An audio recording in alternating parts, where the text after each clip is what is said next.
Dear student, आज हम पढ़ने वाले हैं विलयन चैप्टर को, जिसमें हम विलयन के प्रकार समझने वाले हैं। इससे पहले वीडियो में हमने विलयन की डेफिनेशन बता दी थी, साथ ही साथ में विलय विलायक और पूरे चैप्टर का ओवरव्यू भी हमने पिछले वीडियो में देख लिया था। जो हमारा आज का वीडियो है उसमें जो हम बात करने वाले हैं वो हम बात करेंगे विलयन के प्रकार की। किसकी बात करेंगे बेटा? विलयन के प्रकार की।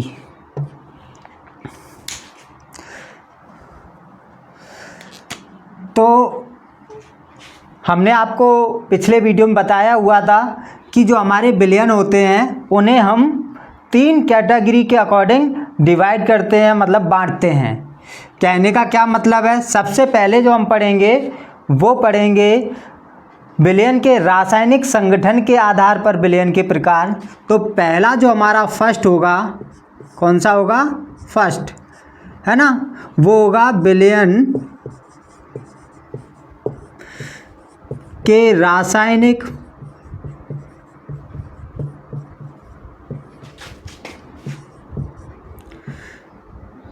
संगठन के आधार पर।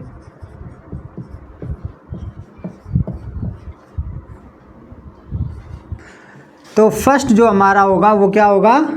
विलयन के रासायनिक संगठन के आधार पर हमारे होंगे विलयन के प्रकार। ठीक है ना। इसमें जो हम पढ़ते हैं वो हम 2 प्रकार पढ़ते हैं। पहला हमारा होता है समांगी विलयन। कौन सा विलयन होता है बेटा? समांगी विलयन। और जो दूसरा हमारा होता है वो होता है विषमांगी विलयन।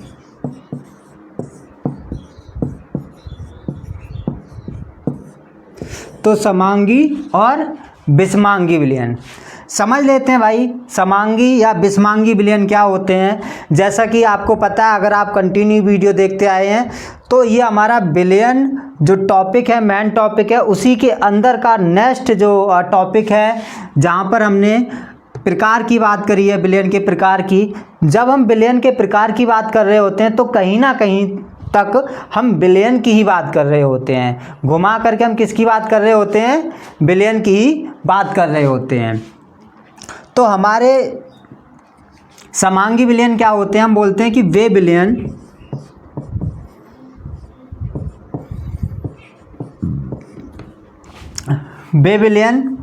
जिनके प्रत्येक भाग का रासायनिक संगठन, क्या चीज? रासायनिक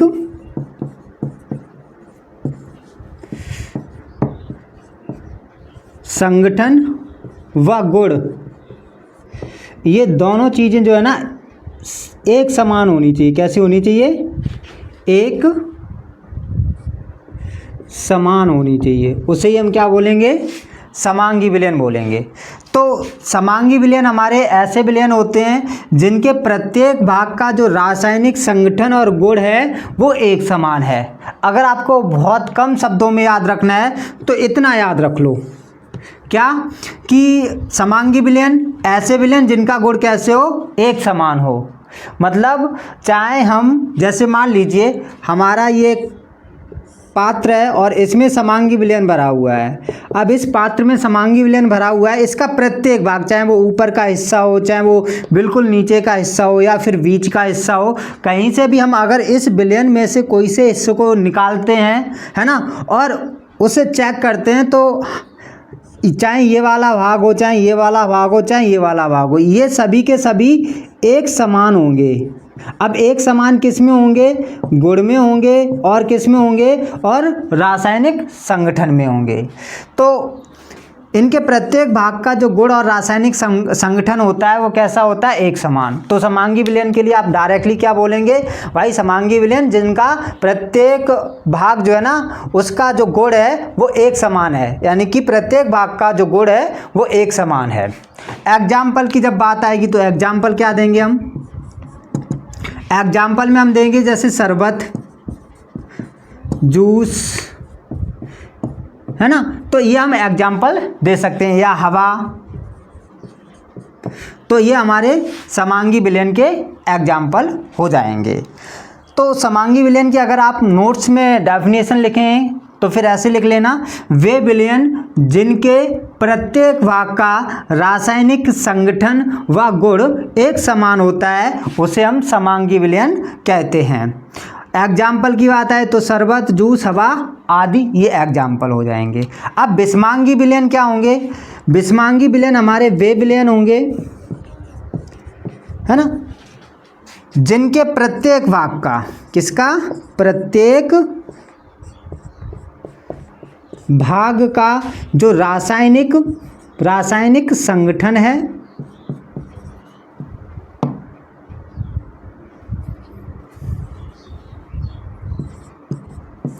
और गुण है, ये कैसे होंगे? एक समान नहीं होंगे, एक समान नहीं होंगे। फिर कैसे होंगे? अलग अलग होंगे। तो हम क्या बोलेंगे विषमांगी विलयन के लिए? हम बोलेंगे कि वे विलयन जिनके प्रत्येक भाग का रासायनिक संगठन व गुण एक समान नहीं होते हैं उन्हें हम विषमांगी विलयन कहते हैं। अब विषमांगी विलयन का एग्जाम्पल समझने के लिए मान लीजिए हमने एक कंटेनर लिया या कोई पात्र लिया है ना, मान लीजिए हमने एक गिलास में पानी लिया, लेकिन उस पानी में बालू है, बालू या रेत है। अब ये पानी भरा हुआ है ना, यानी कि ये पानी और रेत का विलयन है, और यहाँ पर इसमें कुछ बालू अगर आप देखेंगे तो नीचे इकट्ठी है। आप ट्राई कर सकते हैं घर पे कि एक पानी लें, पानी में रेत या आ रहा हो या फिर आप अलग से मिला सकते हैं। तो आप थोड़ी देर बाद जब उसे घोलेंगे, घोलने के बाद ऐसे ही रख देंगे तो रेत जो होगी ना वो तली पर इकट्ठी हो जाती है, नीचे सतह पर बैठ जाती है। अब इस कंडीशन पे क्या होगा? अगर ये वाला हिस्सा उठाएंगे इसका गुण अलग होगा, बीच से उठाएंगे तो उसका भी अलग ही होगा क्योंकि कुछ मात्रा पे यहाँ पर रेत हो सकती है, और नीचे वाले का उठाएंगे उसका भी अलग होगा।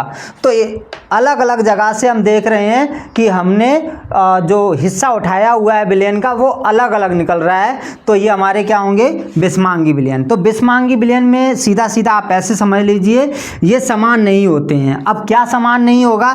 इनका रासायनिक संगठन और गुण, यानी कि अगर हम विलयन के प्रत्येक भाग की बात करते हैं तो उसका रासायनिक संगठन और गुण समान नहीं होगा। तो सिंपल डेफिनेशन है समांगी विलयन जिनके गुण समान होते हैं, विषमांगी विलयन जिनके गुण समान नहीं होते हैं। गुण के साथ में आपको रासायनिक संगठन भी याद रखना है। अब बात आती है इसके एग्जाम्पल की। तो इसके आप एग्जाम्पल जो देंगे, एग्जाम्पल में आप दे सकते हैं जैसे कि पानी व रेत का विलयन। इसके अलावा और क्या एग्जाम्पल दे सकते हैं? इसके अलावा आप जैसे कि गंदा पानी,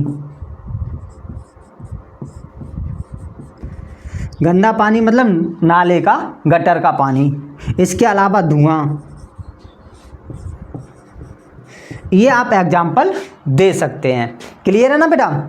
तो विषमांगी विलयन ऐसा विलयन होता है जिसका प्रत्येक भाग समान नहीं होता है। आप ऐसे भी समझ सकते हैं कि समांगी विलयन में जो विलेय पदार्थ होता है विलायक के अंदर वो पूरी तरह से घुला हुआ रहता है, लेकिन विषमांगी विलयन में जो विलेय पदार्थ होता है वो विलायक में पूरी तरह से घुला हुआ नहीं होता है। जैसे मान लीजिए हमने यहीं पर बात की थी विषमांगी विलयन के लिए कि इस जल में हमने रेत को मिलाया था और विषमांगी विलयन बनाया था। अब इसमें क्या था, जो रेत थी यानी जो विलेय पदार्थ था वो पूरी तरह से विलायक के अंदर नहीं घुला हुआ था। क्लियर है ना? तो समांगी और विषमांगी विलयन आपको समझ आ गए होंगे। नोट डाउन करते हुए चलें, नोट्स बनाते हुए चलें। शॉर्ट नोट्स के लिए हम बता दें, समांगी विलयन के लिए आप डायरेक्ट बोलेंगे इनके रासायनिक संगठन और गुण समान नहीं होते हैं। तो वन वर्ड्स में लिखना है तो गुण समान नहीं होंगे, गुण और संगठन समान नहीं होंगे। किसके? विषमांगी के। और समांगी के क्या होंगे? समान होंगे। क्लियर है बात? आगे जो हम बात करेंगे वो बात करेंगे हम विलेय की मात्रा के आधार पर विलयन के प्रकार की। पहले इसे हटा देंगे फिर हम समझते हैं। चलिए अब हम समझते हैं विलेय की मात्रा के आधार पर विलयन के प्रकार।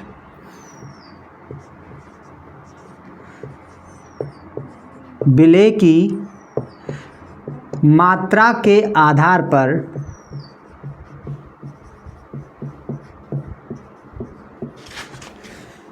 विलयन के प्रकार, वो तो पता ही है विलयन के प्रकार चल रहे हैं आपके, तो वो लिखते नहीं है, उसमें कोई प्रॉब्लम होगी नहीं आपको, है ना। तो विलेय की मात्रा के आधार पर ये हमारे क्या हैं, विलयन के प्रकार हैं। अब देखो विलेय की मात्रा के आधार पर हमने आपको बताया हुआ है, जब पूरे चैप्टर को हमने समराइज किया हुआ था, मतलब पूरे चैप्टर का कहीं ना कहीं तक ओवरव्यू बताया था, तो वहाँ हमने बताया था कि विलेय की मात्रा के आधार पर विलयन हमारे कितने प्रकार के होते हैं, 4 प्रकार के होते हैं। तो देखते हैं कौन कौन से 4 प्रकार होंगे। पहला जो हमारा होता है वो होता है तनु विलयन। तनु विलयन ये भी कहीं ना कहीं तक क्या है, अपने आप में एक विलयन है ना। अब तनु विलयन में क्या बात की जाएगी, तो मेन रूप से मतलब मुख्य रूप से जो बात की जाएगी वो विलेय की बात की जाएगी। किसकी बात की जाएगी, विलेय की बात की जाएगी, है ना। तो हम तनु विलयन में बोलते हैं कि वह विलयन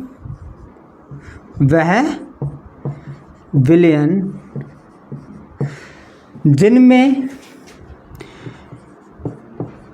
विलेय की मात्रा बहुत कम होती है। कैसी होती है बेटा, बहुत कम होती है, उसे ही हम क्या कहते हैं, तनु विलयन कहते हैं। तो वह विलयन जिसमें विलेय की मात्रा विलायक के कंपेयर बहुत कम होगी, तो हम डायरेक्ट बोल सकते हैं कि वह विलयन जिसमें विलेय की मात्रा क्या होगी, बहुत कम होगी, वो हमारे क्या होंगे, तनु विलयन होंगे।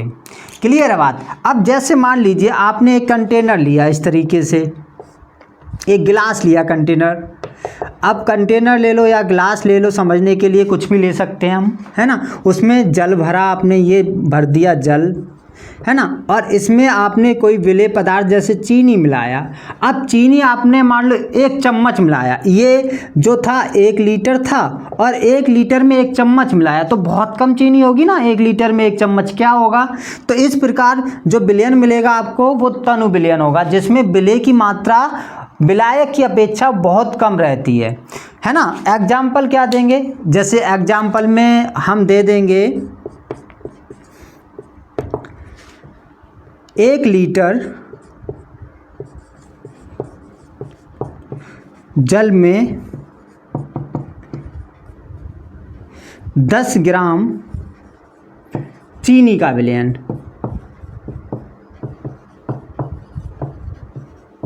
ये हमारा एग्जाम्पल हो जाएगा। हमने 1 लीटर पानी लिया और उसमें कितना, 10 ग्राम चीनी मिला दिया ओनली। अब इस बीच में जो हमें विलयन मिला वो हमारा क्या होगा, वो हमारा होगा तनु विलयन।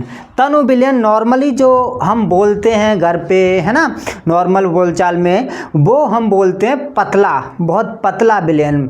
जैसे कि मान लो शरबत बनाया, बहुत पतला बना दिया, पतला मीन्स उसमें चीनी का स्वाद ही ना के बराबर आ रहा है, आ ही नहीं रहा है, बहुत फीका है वो, है ना। फीका मतलब विलेय बहुत कम मिलाया गया है उसमें। तो आपको समझ आ गया होगा तनु विलयन। अगर आपको शॉर्ट में लिखना है, शॉर्ट नोट्स में लिखना है, तो आप डायरेक्ट लिख सकते हैं विलेय की मात्रा बहुत कम, ठीक है ना। आगे हमारा जो सेकंड होगा वो होगा सांद्र विलयन। सांद्र विलयन इसमें क्या होता है, ये वह विलयन होते हैं जिनमें विलेय पदार्थ की मात्रा, जो विलेय पदार्थ है उसकी मात्रा तनु विलयन की अपेक्षा अधिक होती है। तो तनु विलयनों से अधिक होती है।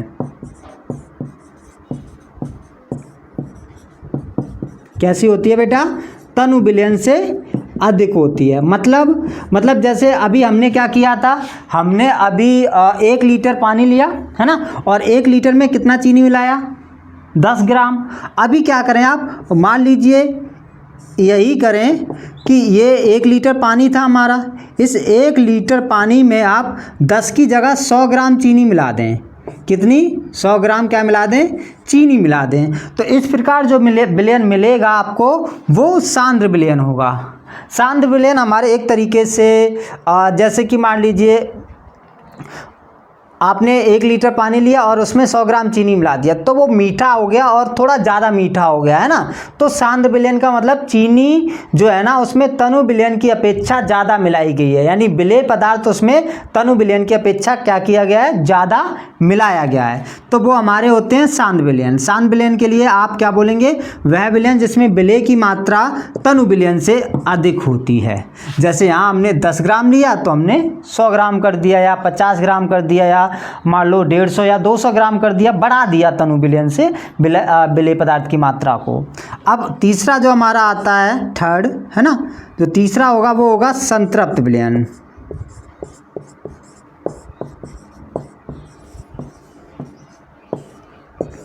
संतृप्त विलयन क्या होते हैं, ये हमारे ऐसे विलयन होते हैं जिसमें हम स्थिर ताप पर उसमें और अधिक विलेय पदार्थ ना घोला जा सके, यानी कि इतना ज़्यादा हमने उसमें विलेय पदार्थ मिला दिया, जैसे मान लो 1 लीटर वही हमारा पानी था ना, और इतना चीनी घोलते चले गए कि एक स्थिति ऐसी आ गई कि अब उसमें आप चीनी घोल ही नहीं पा रहे हैं।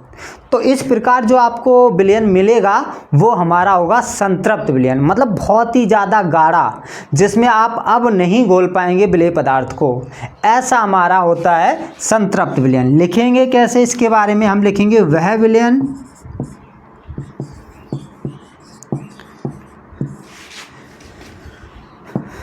ठीक है, वह विलयन जिसमें स्थिर ताप पर, स्थिर या निश्चित ताप लिख सकते हैं आप, टेम्परेचर स्टेबल होना चाहिए, स्थिर ताप पर और अधिक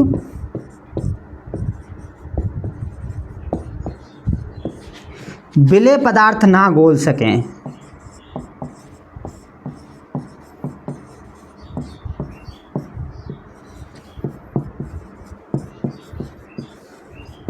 तो वही हमारे क्या होंगे, वही होंगे हमारे संतृप्त विलयन, ठीक है ना।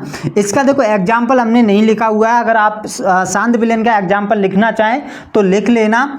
यहाँ पर बस जो हमने ये बताया हुआ है ना कि आप 1 लीटर पानी लेंगे और 1 लीटर पानी में 100 ग्राम क्या मिला देंगे, चीनी मिला देंगे, तो वही एग्जाम्पल हो जाएगा। 1 लीटर इसका सांद्र विलयन का, 1 लीटर जल में 10 ग्राम की जगह बस यहाँ पर आपको 100 ग्राम कर देना है, 100 ग्राम चीनी का विलयन। अब संतृप्त विलयन का एग्जाम्पल क्या हो जाएगा, तो इसका आप डायरेक्ट एग्जाम्पल दे सकते हैं, और वो क्या देंगे, पानी यानी जल व चीनी का संतृप्त विलयन, संतृप्त विलयन, ये आपका एग्जाम्पल डायरेक्ट हो जाएगा, है ना। अब नॉर्मली जैसे कि मान लीजिए आपने घर पे पानी के अंदर इतना ज़्यादा चीनी डाल दिया कि अब बस वो चाशनी से भी ज़्यादा गाढ़ा हो गया। चाशनी तो एक तरीके से हमारी सांद्र विलयन की तरह होती है ना, लेकिन उससे भी ज़्यादा गाढ़ा हो गया, इतना ज़्यादा गाढ़ा हो गया कि अब उसमें आप और ज़्यादा चीनी नहीं डाल पा रहे हैं, तो वो हमारे क्या होंगे, संतृप्त विलयन होंगे। तो संतृप्त विलयन में हम जो है ना लिमिट पार कर चुके होते हैं विलेय पदार्थ को घोलने की, क्यों, लिमिट इतनी पार कर चुके होते हैं कि अब उसमें विलेय पदार्थ घोला ही नहीं जा सकता है, तो वो हमारे होते हैं संतृप्त विलयन। इसके बाद बात आती है अति संतृप्त विलयन की। अति संतृप्त विलयन के लिए जगह थोड़ी नहीं बची हुई है, हटाएंगे हम इसे, फिर बताएंगे। पहले एक बार इन तीनों को हम समझा देते हैं दोबारा से। तनु विलयन वह विलयन जिनमें विलेय की मात्रा बहुत कम होती है, किसके कंपेयर, ब्लैक के कंपेयर, है ना। तो आप इतना डेफिनेशन लिख देंगे, कोई दिक्कत वाली बात नहीं है। तो तनु विलयन जिसमें विलेय की मात्रा कैसी होगी, बहुत कम। तो आपको ये याद रखना है, विलेय की मात्रा की तो बात होगी सभी डेफिनेशन में, यहाँ पर कैसी होगी, बहुत कम होगी, वो हमारे तनु विलयन होंगे। जैसे 1 लीटर जल में 100 ग्राम चीनी का विलयन। इसके बाद में सांद्र विलयन, ये ऐसे विलयन होते हैं जिसमें जो विलेय की मात्रा है ना वो तनु विलयन से थोड़ी अधिक है। जैसे यहाँ पर आपने 10 ग्राम चीनी घोला हुआ है, तो सांद्र विलयन में आप 100 ग्राम कर सकते हैं चीनी को। संतृप्त विलयन वह विलयन जिसमें हम स्थिर ताप पर और अधिक विलेय पदार्थ ना घोल सकें, वो हमारे संतृप्त विलयन होते हैं। संतृप्त विलयन में अनलिमिटेड चीनी घुल चुकी होती है, मतलब कि लिमिट से ज़्यादा मीन्स इतनी ज़्यादा जितना विलायक होता है लगभग उसी मात्रा में चीनी पहुंच जाती है ना। तो उसमें क्या होता है कि वो बाउंडेशन क्रॉस हो जाती है और इतनी बाउंडेशन क्रॉस हो जाती है कि अब बस उससे ज़्यादा हम उसमें और विलेय पदार्थ नहीं घोल पाएंगे। अब बात आती है अति संतृप्त विलयन की, तो थोड़ा हटा देते हैं इसे, फिर हम बताते हैं अति संतृप्त विलयन क्या होते हैं आपके, है ना, यही बता देंगे हम, ध्यान देंगे जरा। तो ये हमारा चौथा टाइप होगा, है ना, तीसरा तो हम पहले ही बता चुके हैं। तो चौथा क्या होगा, अति संतृप्त विलयन। अब ये क्या नहीं बला है भाई, हम तो पहले ही से ही इतनी ज़्यादा चीनी घोल चुके थे कि आप बोल रहे थे संतृप्त विलयन में कि अब उसमें चीनी नहीं घोली जा सकती है। फिर क्या होगा, फिर तो अब तो विलेय पदार्थ घोला ही नहीं जा सकता है। फिर क्या कंडीशन है कंडीशन, वो ये कंडीशन है कि हम ताप बढ़ाते हैं, ताप बढ़ाने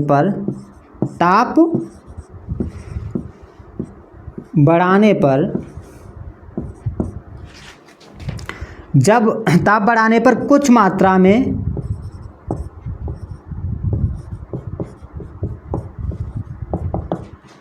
विलेय पदार्थ को घोला जा सके,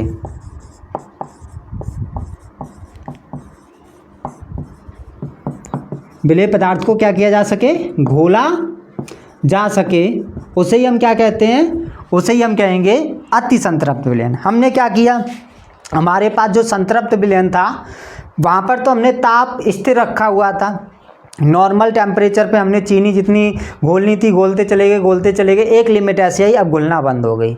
फिर भी हमारे चुल थी कि और घोलनी है, तो कैसे घोलेगी भाई, आप उस पात्र को, उस भगोने को गैस के ऊपर रख दीजिए, गरम कीजिए। गरम करने पर क्या होगा, कुछ मात्रा में थोड़ा बहुत 5 ग्राम 2 ग्राम 10 ग्राम चीनी उसमें घुल जाएगी। कुछ मात्रा में, हो सकता है 1-2 ग्राम ही घुले, तो कुछ मात्रा में उसमें चीनी घुल जाएगी। और इस प्रकार जो हमें विलयन मिलेंगे वो हमारे होंगे अति संतृप्त विलयन। यानी अति संतृप्त विलयन हमने जो बनाए थे वो संतृप्त विलयन को गर्म करके और फिर उसमें जो है ना विलेय पदार्थ को घोल करके बनाए हुए।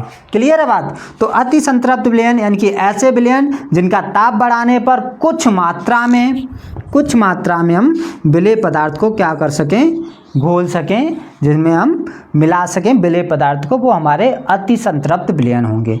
एग्जाम्पल क्या होगा सर, तो एग्जाम्पल बेटा होगा पानी व चीनी का अति संतृप्त विलयन, क्योंकि वहाँ पर हमें नहीं पता होता है कि कितनी मात्रा में उसमें चीनी घुली जा सकती है। संतृप्त विलयन को जब हम अति संतृप्त बनाते हैं तो इस वजह से हम डायरेक्ट एग्जाम्पल दे देते हैं चीनी व पानी का अति संतृप्त विलयन, क्योंकि यहाँ तो हमने एक मात्रा दिखा दी थी, ठीक है ना, 10 ग्राम, या इसमें हमने बोला हुआ था कि आप 100 ग्राम दिखा देना। लेकिन इन दोनों के लिए जो हमारे संतृप्त और अति संतृप्त थे वहाँ पर हम चीनी की मात्रा को नहीं दिखा सकते हैं। क्लियर है ना। तो आज के वीडियो में इतना ही रखेंगे हम।